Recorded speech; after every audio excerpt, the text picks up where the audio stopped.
Praise the Lord. கர்த்தருடைய நாமம் மகிமைப்படுவதாக. ஆண்டவராகிய இயேசுவின் நாமத்தினாலே உங்களை நான் வாழ்த்துகிறேன். வேதம் சொல்கிறது, நீங்கள் ஒருவரை ஒருவர் கடித்து பட்சித்தீர்களானால் அழிவீர்கள் என்று. வேதம் நமக்கு எச்சரிக்கையாக இந்த வார்த்தையை சொல்லுகிறது. நாம் ஒருவருக்கொருவர் அன்பாக இருக்க வேண்டும்.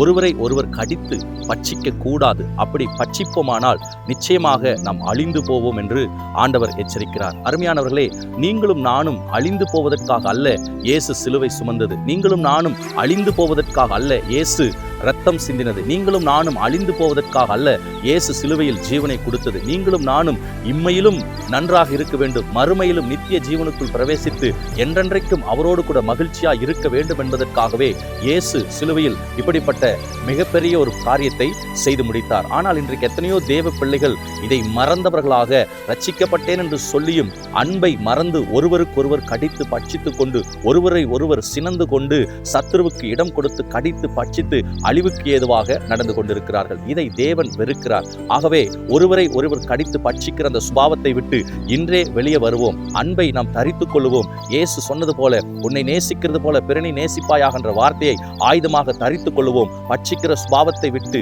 வெளியே வருவோம். என்றென்றைக்கும் வாழ்ந்து அவர் நாமத்தை மகிமைப்படுத்துவோம். ஆமென்.